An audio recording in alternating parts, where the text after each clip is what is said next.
तेज बारिश में पक्षियों का भोजन चोरी करके कालू और गौरी अपने घर वापस आ रहे थे। बारिश के साथ हवा भी बहुत तेज थी। तेज हवा के कारण कालू और गौरी का घर नीचे गिरकर टूट जाता है। कालू, मैंने तुम्हें कहा भी था घर जरा मजबूत करके बनाना, लेकिन तुमने मेरी एक नहीं सुनी। अब देखो ऐसी बारिश में हम कहाँ जाएंगे, घर तो नीचे गिरकर टूट गया। गौरी, अब मुझसे झगड़ा करने से क्या होगा? मुझे पहले ही बहुत ठंड लग रही है। सोचो कि अब करें तो क्या करें? करना क्या है कालू, अब तो किसी से मदद ही मांगनी पड़ेगी। और भला हमारी मदद कौन करेगा? जंगल के सारे पक्षी तो हमें चोर समझते हैं। गौरी, हम मिट्टू तोते के घर चलते हैं। मुझे लगता है वो हमें अपने घर में रख लेगा।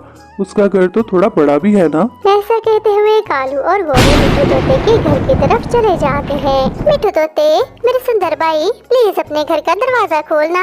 मैं हूँ गौरी कवि। बाहर बारिश बहुत तेज है और हमारा घर टूट गया है। मिट्टू जी, इस खराब मौसम में ये दोनों हमारे घर के बाहर क्या कर रहे हैं? हमें इनका भरोसा नहीं करना चाहिए।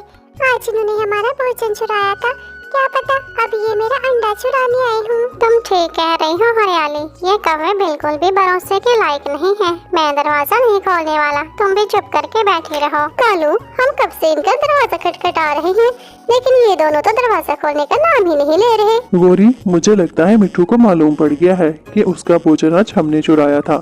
अब मुझे दरवाजा खटखटाने का कोई फायदा नहीं।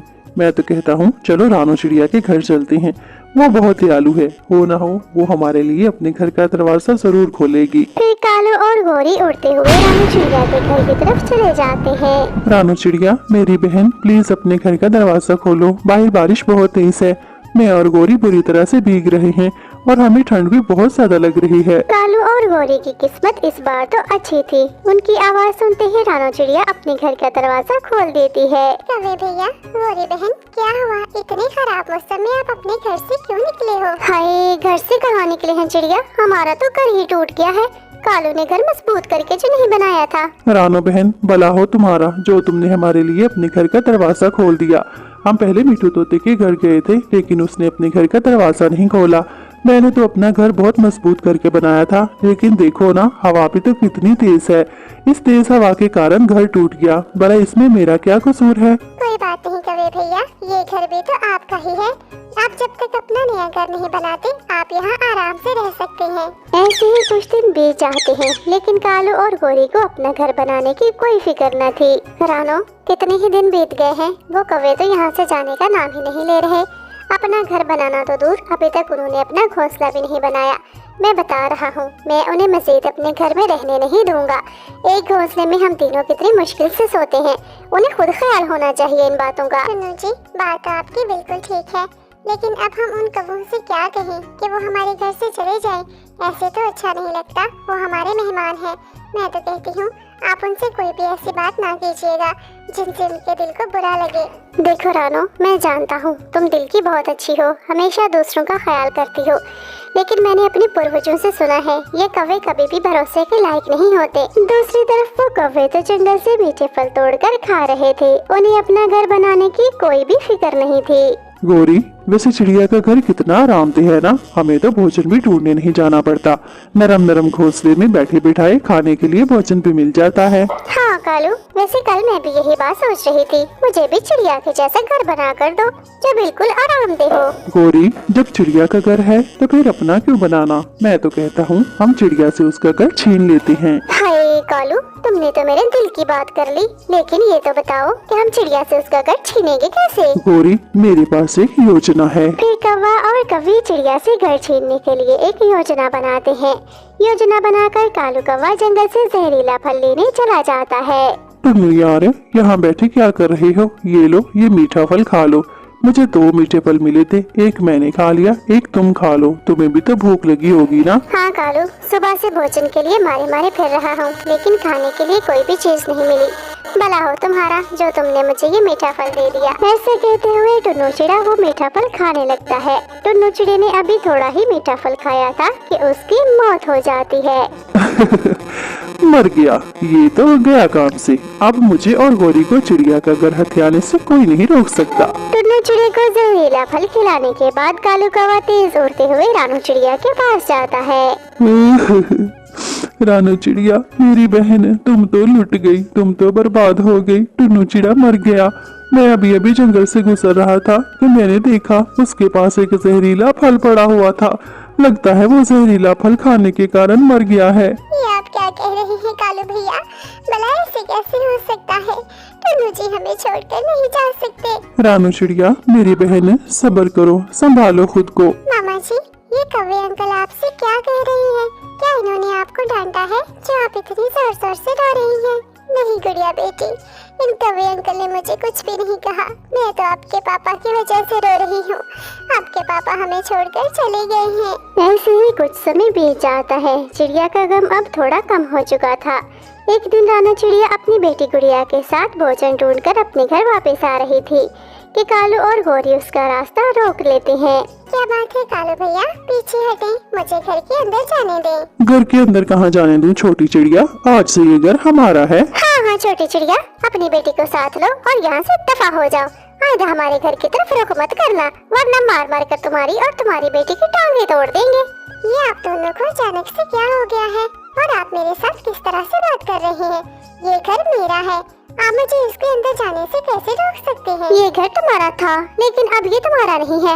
तुम्हारे पति टुन्नू ने मेरे पति से कर्ज ले रखा था।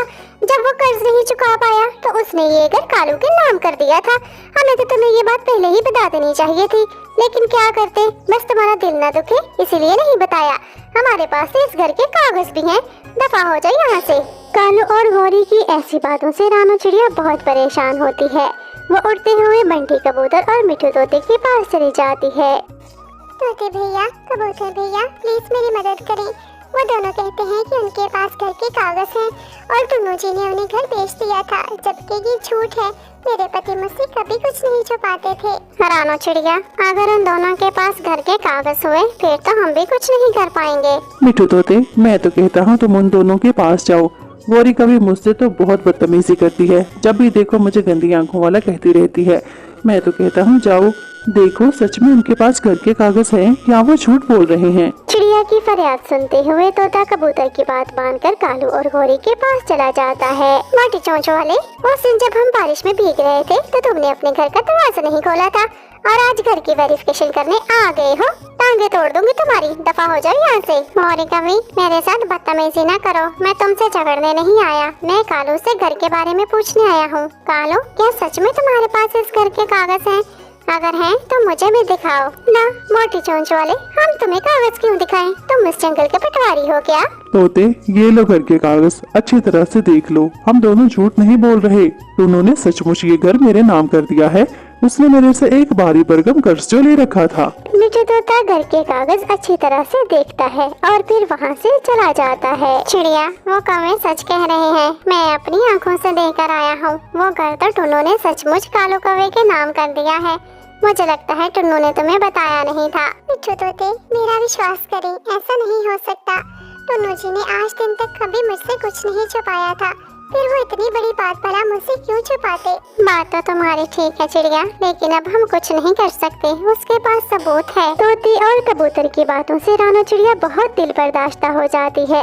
रानू चिड़िया वो जंगल छोड़कर दूसरे जंगल अपने भाई के घर चली जाती है। कालू, मेरे तो मन की मुराद ही पूरी हो गई। वो छोटी चिड़िया, वो तो खुद ही ये जंगल छोड़कर दूसरे जंगल चली गई है। हाँ गौरी पत्नी जी, इस बार सर्दियों का मौसम हमारा तो बहुत मजे से गुजरेगा। भोजन चुरा कर खाएंगे और घर आकर इन नरम घोंसलों में सो जाएंगे। कैसे हैं आप भाभी? ठीक है। और भाई कहाँ हैं? वो क्यों नजर नहीं आ रहे? हाँ, मैं तो ठीक हूँ, भला मुझे क्या होना है? और तुम्हारे भाई, वो तो किसी जरूरी काम से पहाड़ों वाले जंगल गए हुए हैं।